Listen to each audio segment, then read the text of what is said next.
यमराज से चालाकी। Moral story. नमस्कार दोस्तों, आप सभी का हमारे ब्लॉग पर स्वागत है। आज मैं आपको एक चालाक सेठ और यमराज की कहानी सुनाने चल रहा हूँ। दोस्तों, बहुत समय पहले की बात है। किसी नगर में हीरालाल नाम का एक व्यापारी रहता था। उस व्यापारी ने एक हाथी को पाल रखा था। विधाता के निश्चित समय अनुसार एक दिन उस हाथी की मृत्यु हो गई। यमराज के दूत उस हाथी की आत्मा को यमलोक लेकर गए। यमराज ने चित्रगुप्त से उस हाथी के कर्मों के बारे में जानना चाहा। जब चित्रगुप्त ने यमराज से कहा कि प्रभु, इस हाथी ने अपने जीवन में कभी भी गलत काम नहीं किया है, इसके कर्म काफी अच्छे रहे हैं, तब यमराज खुश होकर हाथी से कहने लगे कि हम तुम पर प्रसन्न हैं, क्योंकि तुमने अपने जीवन में हमेशा सत्कर्म ही किए हैं, इसलिए मैं तुम्हें वापस पृथ्वीलोक पर भेजना चाहता हूँ। हाथी ने यमराज से कहा कि हे प्रभु, यदि आप हमारे ऊपर प्रसन्न हैं तो हमें यह वर दीजिए कि इंसान हमारे ऊपर कभी भी शासन न कर सके। यह सुनकर यमराज काफी आश्चर्यचकित हो गए। उन्होंने हाथी से कहा कि हे गजराज, मनुष्य तो काफी बुद्धिमान प्राणी होता है, फिर तुम पर इसके साथ क्यों नहीं रहना चाहते? अब हाथी ने यमराज से कहा कि हे प्रभु, मैं ये नहीं चाहता कि कोई मनुष्य हम पर शासन करे, क्योंकि मनुष्य के साथ रहना हमारे लिए काफी कठिन है।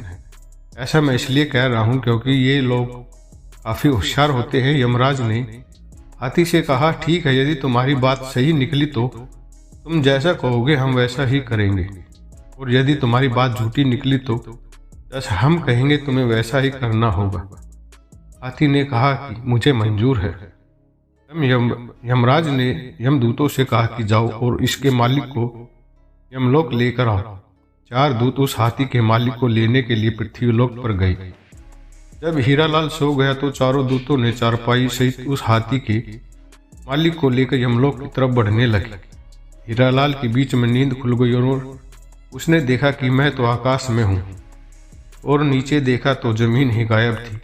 जब हीरालाल ने यमदूतों से पूछा कि हमें कहाँ लेकर जा रहे हो, तो यमदूतों ने कहा कि हम आपको यमलोक यमराज के पास लेकर जा रहे हैं।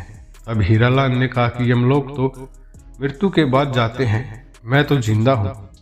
अब यमदूतों ने कहा कि आज यमलोक में जिंदा इंसान की जरूरत है, इसलिए हम तुम्हें यमलोक लेकर चल रहे हैं। हीरालाल काफी होशियार था। उसने काफी देर तक सोचा कि उसके दिमाग में अचानक एक आइडिया आया। उसके चारपाई पर ही बगल में कागज और कलम थी। उसने कागज कलम उठाया और एक सादे कागज पर उसने लिखा कि यमराज, इस मनुष्य को अपने सिंहासन सौंप देना, यह मेरा आदेश है। और उसने भगवान विष्णु का हस्ताक्षर भी कर दिया। यमदूत हीरालाल को लेकर यमलोक पहुंचे। वहां यमराज हीरालाल को देख काफी खुश हो गए। हीरालाल ने यमराज को वह कागज थमा दिया, जिसे पढ़कर यमराज अपने सिंहासन से उठ खड़े हुए और हीरालाल को यमलोक का राजा बना दिया। हीरालाल का हाथी उसकी होशियारी देख काफी आश्चर्यचकित हुआ। अब यमलोक पर हीरालाल का शासन हो गया था। हीरालाल ने चित्रगुप्त को आदेश दिया कि जो भी लोग नरक लोक में है उन्हें स्वर्गलोक में भेजा जाए और नरक लोक का द्वार हमेशा के लिए बंद कर दिया जाए। अब जो भी लोग मरने लगे वो सभी स्वर्गलोक में जाने लगे। फिर यह बात भगवान विष्णु के पास पहुंच गई कि आखिरकार यमलोक का संतुलन क्यों बिगड़ रहा है। सभी लोग स्वर्ग जा रहे हैं। यह सोचकर भगवान विष्णु यमलोक पहुंच गए और देखा कि यमलोक के द्वार पर यमराज बैठे हुए थे। यह देखकर भगवान विष्णु ने यमराज से कहा कि यमराज, आप बाहर क्यों बैठे हुए हैं?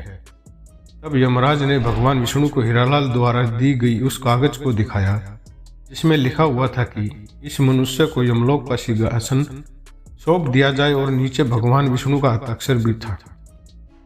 यह देख भगवान विष्णु हंसने लगे और यमराज से कहा कि तुमने किसी जिंदा मनुष्य को यमलोक में बुला लिया है क्या? तब यमराज ने कहा कि हाँ प्रभु, मैंने एक जिंदा मनुष्य को धरती से यमलोक के साथ हीरालाल के पास पहुंचे।